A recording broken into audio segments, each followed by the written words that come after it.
আসসালামু আলাইকুম। এখন যেহেতু বৃষ্টির সিজন, তাই আমরা আমাদের প্রত্যেকটা ঘাসের জমিতে পরিমাণ মতো সার দিয়ে দিচ্ছিলাম। মোটামুটি যে জমি থেকে ঘাস কাটা হয়ে গিয়েছে, হালকা বড় হয়েছে, ওই জমিতেই মূলত আমরা এখন সার দিচ্ছি। তবে আজকে আমরা একটা ব্যতিক্রম সিদ্ধান্ত নিয়েছি। আমাদের যেসব ঘাসের জমিতে আমরা নিয়মিত সার প্রয়োগ করে থাকি, তার মধ্যে থেকে একটা জমিতে আমরা আর এবার সার দেব না, আমরা এই সারের বদলে দেব গোবরের সার। এই কাজটিকে আমরা একটা পরীক্ষামূলক কাজ হিসেবে করছি।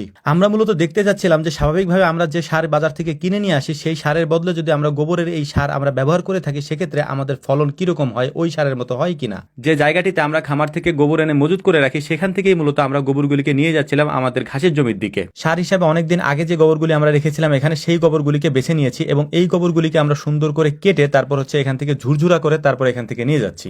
আমাদের যেহেতু ঘাসের জমি অনেক বেশি, এ কারণে ইউরিয়া এবং ডিএপি সার অনেক বেশি ব্যবহার করতে হয় আমাদের ঘাসের জমির জন্য। আমরা যেখানে গোবরগুলি রাখি, এখান থেকে মূলত যে জমিতে আমরা এই সারগুলি প্রয়োগ করছি, অর্থাৎ এই গোবরগুলি প্রয়োগ করছি, সেই জমিটা একেবারে কাছে হওয়ার কারণে আমরা এটার মধ্যেই পরীক্ষামূলক এই কাজটা চালাচ্ছি। এটার ফলাফল যদি ভালো হয়, অর্থাৎ অন্যান্য জমির মতো যদি ঘাস হয়, তাহলে আমরা পর্যায়ক্রমে আস্তে আস্তে অন্যান্য জমিগুলোতেও এই সার প্রয়োগ করব, অর্থাৎ এই গোবরের সার দিয়ে দিব।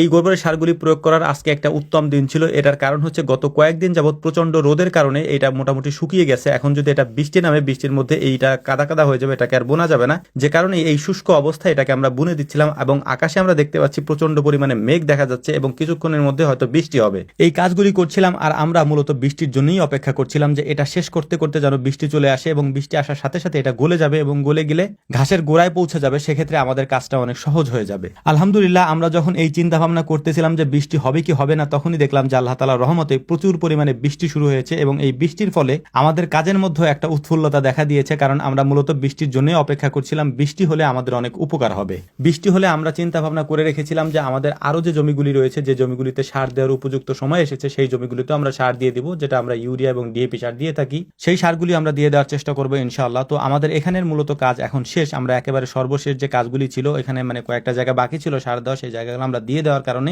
আমাদের এখানকার কাজ শেষ হয়ে গিয়েছে আলহামদুলিল্লাহ। এখন আমরা বাড়ির দিকে চলে যাব। তো বাড়িতে যাওয়ার আগে আমরা বেশ কিছু এই গোবরের সার নিয়ে যাচ্ছিলাম বাড়িতে কোনো একটা কাজের জন্য।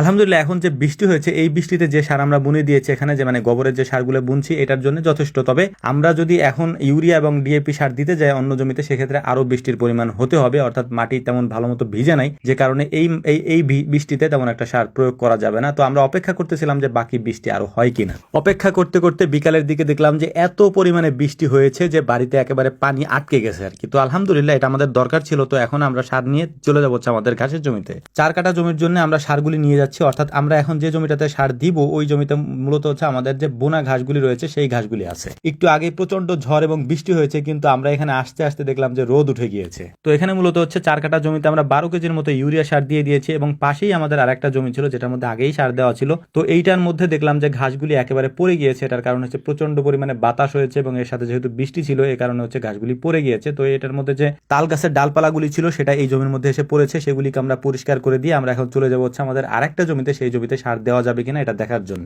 এখানে আসার পর দেখলাম আরো করুণ অবস্থা, এই জমিতে সার একেবারেই দেওয়া যাবে না, যে কারণে এটার মধ্যে ডালপালা পরিষ্কার করে এখন আমরা চলে যাবো আমাদের বাড়ির দিকে। মূলত আমাদের কাজ আজকের মতো শেষ হয়ে গিয়েছে। তো আপনারা আমাদের জন্য দোয়া করবেন। আসসালামু আলাইকুম ওয়া রাহমাতুল্লাহ।